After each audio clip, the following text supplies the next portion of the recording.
Chapter 30. Tanks on Pennsylvania Avenue. Washington. It took me 2 more days on the road to get here. Part of me is in awe of the crowds of people. Every sort of person you could imagine seems to be here. People in suits and ties, women in nice dresses, others just in casual clothes or their shirt sleeves. There are mothers with baby carriages, young couples arm in arm, shoppers with their arms full of packages. It's a busy place. Another part of me is in even greater awe of the mammoth buildings that make you feel small, like the huge spike of the Washington Monument, where I stood for a moment craning my neck to look up to its top, or the Treasury Building with its huge columns next to me, here where Pennsylvania Avenue turns the corner. Right now I'm looking at the White House. There are police cars all around it, and traffic has been cut off. Patrolmen in tall black boots are everywhere. There are chains on the gates to the marble building set back behind broad, neatly mowed lawns. "Old Hoover's in there," a familiar voice says from behind me. "Locked himself up safe from all us bonusers." I turn to look up at the dark, handsome face of Corporal Esom Dart, the man Pop and I helped to escape the sheriff months ago at the hobo camp. I can't stop a big grin from coming to my face. What luck! It's not just that I'm glad to see that he's okay. It's also that I'll bet he knows where I can find Pop. He's a sight for sore eyes. He's in full army uniform, the Croix de Guerre, and half a dozen other medals pinned on his chest. There's also a wet bandana around his neck. Water's dripping from it onto his jacket. A canteen hangs on his belt. "Still got that medal I left you, pal?" "Yes, sir," I say, patting my shirt pocket with my left hand as I hold out my right to take his. "So," Corporal Dart says, shaking my hand, "what you doing here in this powder keg about to blow?" "Pop," I say. "I gotta find him." Esom Dart nods. "Come looking for your father? Not staying safe at that school where he left you?" I shake my head. Corporal Dart's serious face breaks into a smile and he laughs out loud. "Pal, you never do waste a word, do you?" "Guess not," I reply, smiling back at him. "Well," the corporal says, "I left your father not an hour ago. I was out on recon and need to report back. Let's go." "What's happening?" I ask as we turn away from Hoover's fortress toward the Capitol building. "Too much to tell, pal." We push our way along Pennsylvania Avenue. Thousands of civilians fill the sidewalks here. Police are stationed in the street, keeping folks from crossing to the other side occupied by veterans and their families. Seeing all those grim-looking cops puts a knot in my stomach. "Police came an hour ago," Corporal Dart says. "Chief Glassford on his motorcycle, warning everyone troops were coming. Told us bonusers to leave. But how can a man go back to his home when you don't have any home to go to?" Some of the men on the other side are holding signs. "Bonus now! My children are starving." One man's head is wrapped with a white cloth that's stained with blood. They're white, but return the salute Corporal Dart gives them. "Camp Glassford men," Corporal Dart says. "They were there this morning when the police tried to evict them. 2 got shot dead. Some left and went across the river.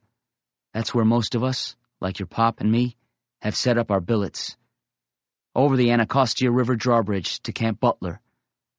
There's 7,000 vets and about 600 women and children there. Black and white all together. Streets laid out, sanitation in place, regular patrols to keep order. We're passing another group of men, both Negro and white, standing on the opposite sidewalk, singing. All you here, all you there, pay the bonus everywhere. For the Yanks are starving, the Yanks are starving, the Yanks are starving everywhere." "Black vets and white vets together," Corporal Dart smiles. "Here, leastwise for now, that color line's gone. We have got us a piano across the river in Camp Marks. A redneck boy from Georgia and a brown boy from Harlem taking turns playing it, singing, 'It's only a shanty in old shanty town.' We turn south. A jumble of buildings fills the block on 3rd Street. One big old structure stands several stories tall, its side wide open to the elements. All around are men and women, tents, rough lean-tos. American flags are everywhere, some hanging from abandoned buildings targeted for demolition, others being held up by men standing at attention. Camp Glassford, Corporal Dart says. Named it for that chief of police, a vet himself. He's been treating us all with respect, especially since us vets have vowed to keep it peaceful no matter what. But Hoover wants us all gone. You mark my words, pal. If they do bring in the army to drive us out, old Hoover is going to get voted out in favor of that new man, Roosevelt. And now he's about to let his big dog off its leash, General MacArthur, who views us all as commies. I hear a muffled roar from back up the wide avenue. It's people shouting. I can't make out the words at first. Then, as the sound gets closer, like a flood rolling down a riverbed, I do. They're coming! Now I hear the quick clop of hooves on pavement, a troop of mounted men coming into sight. Hundreds of them on horses as big and beautiful as Dakota. It's a stirring sight for sure. Some of the vets across the street start to applaud. Maybe this is a parade to honor them for their service. Behind the cavalry comes the thud of marching feet. Infantrymen. Then, metal treads clanking, tearing up the pavement. Half a dozen tanks rumble into view. A mounted officer raises his sword. The crowd goes still as the saber flashes in the sunlight like a kindled torch. Behind the cavalry, foot soldiers are fixing bayonets. They're pulling gas masks down over their faces, no longer looking human now, but alien-headed monsters. Lord Jesus, help us, Corporal Dart says, his voice a harsh whisper. Run! He grabs my hand, pulling me back from the avenue as the cavalry officer shouts a command. Herd the crowd north! A group of troopers ride straight at the peaceful onlookers, swinging glistening swords, hitting people with the flat of their blades. Move! Cavalrymen are shouting. Move! The people are trying to escape, but the crowd's too thick for anyone to move fast. A trooper slaps a mother with a small child in the back with the flat of his saber to push her along, knocking her to one knee. As he swings the blade back, its sharp tip slices the ear of an elderly man and blood spurts out. We've managed to get clear, south of the attacking cavalry, pressed against the side of a building. Bad as it is for the crowd, it's worse for the vets on the other side.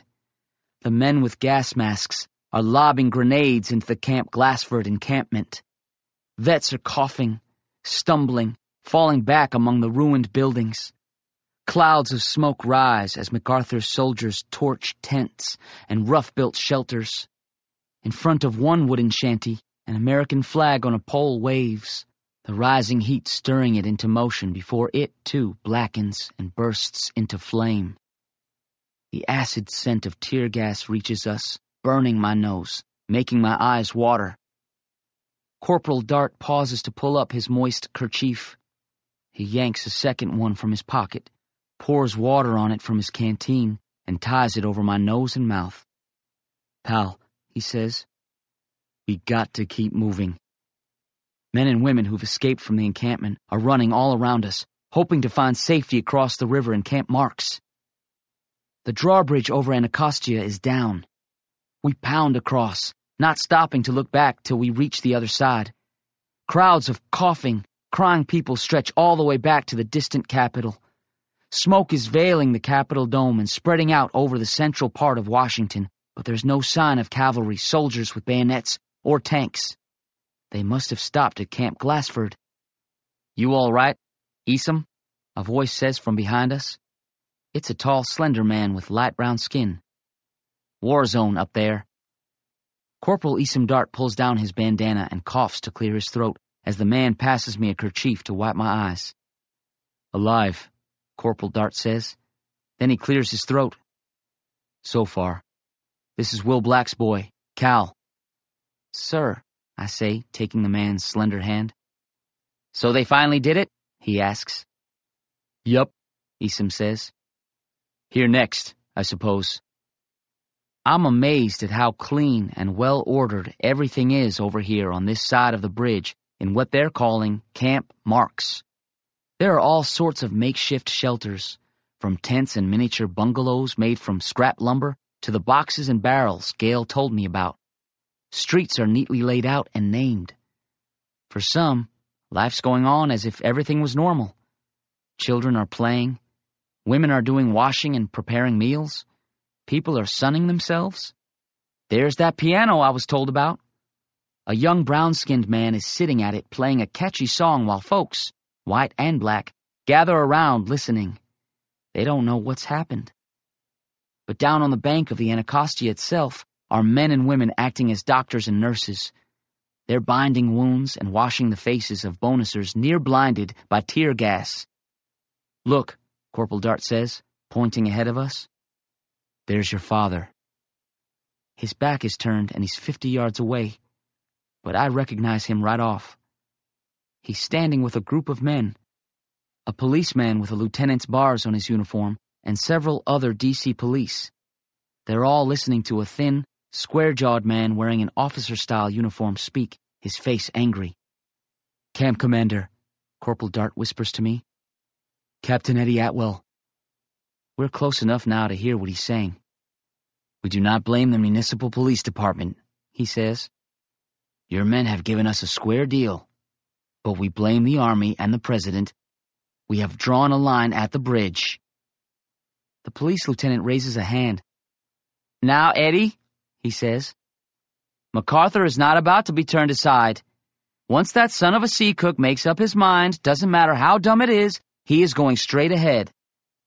Atwell reaches out a hand to rest it gently on the policeman's arm. Ira, he says, you are a vet like us.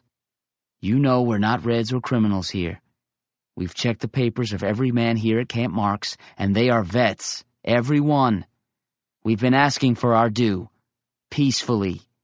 But if they come to the camp tonight, I will meet them at the gate. Eddie? No. I will kill the first man to put his foot across the line. Those words sent a shiver down my back. Those troops coming are cavalrymen with swords and infantry with fixed bayonets. They have tanks. If they cross that bridge and shooting starts, this could turn into a massacre. Just like what I saw in my vision. I don't think Pop has seen me yet. But I'm wrong. Without turning around, he drops his left hand from his waist to point at the ground. He's signaling me to wait. Tell you what, Eddie, the police lieutenant says. Let's just keep talking. Walk around and see what the situation is. You know they're the Army, and you've got 7,000 people here with hundreds of women and children among them. Atwell looks behind him, taking in the camp, maybe imagining the chaos that might ensue. Okay, he says. Let's do that. Atwell, the policeman, and half a dozen of the vets gathered around him move off. Pop does not go with them. He turns to me, the expression on his face half concern and half delight. I want to tell him everything that's happened since I saw him last, how my dream sent me here, how he has to leave before something awful happens. But all I can do is say, Pop! Then his arms, thinner than when I saw him last, but no less strong, are wrapped around me. Cal, he says. Cal. I'm sitting with Pop by the fire pit in front of his camp. His billet's nothing more than a tent with a camp chair and a cot and a few rugs spread out on the dirt floor. But it feels more like home to me because Pop is there. I've been talking for the better part of an hour, even more than after our sweat back at Chilagi. Pop's just listened, not interrupting even once. I've told him everything, even about my vision, and he's just listened, nodding now and then, understanding and believing me as he always does. Now that I have finally stopped squawking like a jaybird, my throat is sore. Cal, Pop says, that is quite a story. He touches his heart, then holds his hand out, palm up. I am sorry for the pain you felt, but I'm glad for you too. It sounds like you found some real friends. I grab and hug him so hard it squeezes his breath out. Cal, he says, chuckling. Leave me one unbroken rib. I let go of him and we just sit there, smiling at each other for a spell. What now, Pop? Hard to say, he says. There's no telling when MacArthur's troops are going to come across. But one thing I know now for sure. No way are you going to let me try to make a stand at the bridge, right? My being here is going to change things. Pop's not going to sacrifice himself with me by his side. I nod my head, the smile on my face now a grin. Thought so, Pop says. It's good just to sit here with you, son. I've missed you. Me too, I say. I reach into my coat and pull out the letters I've written. 24 of them, all held on to for want of an address to reach him. I hand them to Pop. As he takes them, he wipes his cheek with the back of his left hand. Got something in my eye, he says. Whatever it is, it's stubborn about being wiped away because as he opens, unfolds, and reads each of my letters, he keeps wiping his eyes with a kerchief he pulls out. It takes him a while because he reads each letter more than once, as if trying to memorize every word. Then he carefully refolds and puts each one back in its envelope when he's done. Son, he says, stowing the big sheath of letters into a coat pocket near his heart, I am going to keep these for as long as I live. Just like I am going to hold on to the one letter I got from him. 8 hours have passed since the destruction of Camp Glassford. The fires across the river have died down. No more smoke is rising. We have still not been invaded, but it sure looks as if it's going to happen soon. Pop and I are both standing near the drawbridge across the Anacostia. My pack is on my back. To my satisfaction, Pop has stuffed his own pack with a few of his belongings. His tent, the camp chair, the cot, and the rugs have been left in place. Maybe we'll come back to them, but I suspect not. Tanks have been brought up on the other side of the river. They're placed to block anyone from leaving or coming to help us. Behind the tanks are rows and rows of infantrymen, hundreds of them. A big black Army staff car, General Douglas MacArthur's, no doubt, is also parked over there. But it's not just the Army. There are hundreds of civilians as well. They're not there to support the coming assault. What happened hours ago has turned sentiments our way. As Eddie Atwell carries a big white flag across the bridge, some of those civilians start cheering. Hooray for our bonus boys! Though the sun has set, it's bright as day. A big searchlight, like the one in my vision, has been set up over there. A tall man in a uniform steps out of the staff car. Civilians in the crowd start hooting. Down with MacArthur! Murderer! Boo! Boo! Down with Hoover! Half an hour passes. Atwell comes back across the drawbridge. We've got an hour's truce to evacuate, he shouts. It's as if an electric shock has been sent through the camp. The searchlight is being played on the front line of huts and tents of Camp Marks. People are starting to panic. Time to go, Pop says. His voice is calm, but it's also sad. As we trot together away from the bridge, it's chaos all around. The soldiers are coming to kill us, someone is shouting. Car engines are being started. Mothers are calling for their sons and daughters. There's no back road out of here, but cars might make it going across lots. Families without vehicles are running, carrying their children. They are heading toward the hills behind the camp. That's where Pop and I are going too. Our night vision being better than most, we help some of those frightened people. First a pregnant woman carrying a baby, then an old vet, chest covered with medals. He's gasping, lungs having been weakened by mustard gas. By the time we've reached the highest hill, the Army has already crossed the bridge. What was once the home of thousands is a scene like hell itself. So many blazes have been set by the soldiers that the burning tents and shacks light up the sky. It is a night on fire. Who would have thought this could happen here in our own country? Pop says. I offer no answer. He's silent for a bit before he speaks again. Unless, he says, they were hobos or Indians. Like you and me, Pop. I say. That surprises him some. But then he puts his arm around my shoulders. You could say that, he replies. Being experienced knights of the road, it was easier for Pop and me to figure what to do and where to go when everyone was driven out. We just waited on that hill till dawn. 4 hours later, following trails and back roads Pop knew, we reached a rail yard in Maryland. Pop came to D.C. with nothing, so he had nothing to lose. And because I had come looking for him, I had everything to win. An hour after, we were on a train, out of there. We had each other again. We kept heading west. 5 days later, when we hit Kansas City, I spied a couple of quarters in a deep crack in the wooden sidewalk by the rail station. Pop and I decided we should treat ourselves to a movie. It was Destry Rides Again, starring Tom Mix. The film was pretty good, but what tickled us was that when Hoover's face appeared on screen in a newsreel, every single person in the theater hissed and booed. Pop and I didn't talk much at first about what we'd both been through. We just traveled and made do. We worked whenever we could to earn an honest dime and lived by the code. Life wasn't easy, but we were together. There was an election coming up. Hoover was going to be running against a man who'd promised a New Deal. We all knew old Hoover's goose was cooked. It wasn't just the Depression, but what he did to the BEF and what he said afterward.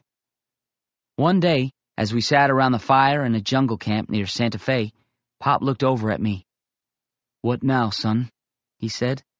We'd heard that another bonus march was being planned to take place after the country got a new president. I stirred the fire with a stick. It was a question I'd been expecting, and I was half surprised at the answer I found myself giving. "Going back," I replied. Pop knew what I meant. He and the other vets had to try again and keep trying until they won their rightful bonuses and Pop got that farm. He was never going to quit trying, so I couldn't give up either. With Hoover gone, as most folks expected now, there might actually be a New Deal. Pop taking up the fight again would also mean my going back to Chilagi. The semester would be starting in a few weeks. "You sure about that, son?" he asked. "Sure," I replied. Though it might take some explaining, I knew I'd be accepted back as a student after running away. Pop would come with me and clear things up with the superintendent. There was so much sentiment in the whole country in favor of the bonus army that my leaving to support Pop might even make me sort of a hero in Morell's eyes. Not only that, having another full-blood Creek on the school rolls would get them that government subsidy. As much as I loved being back with my father, I was also missing the boys in our Creek gang. Even Bear Meat. I'd never been with another group of people my own age who understood me and wanted the best for me, as I did for them. For all that was wrong at that Indian school, I had brothers who'd welcome me back. I could learn more about agricultural science, spend time in the horse barn, and see Dakota again. I dreamed about him not long after we left Washington, and I'm sure that dream of his being safe and sound back at Chilagi was true. I might even join Ray Chapman's track team. I was a gentleman of the road and would always be the son of Will Blackbird. But I now understood that being Cal Blackbird meant I also had another road to follow, the road of being a Creek Indian. I didn't say any of that out loud, but Pop sat there nodding as I was thinking it, and I knew he understood. He smiled. "Are you ready, Cal?" he asked. "You could say that," I replied.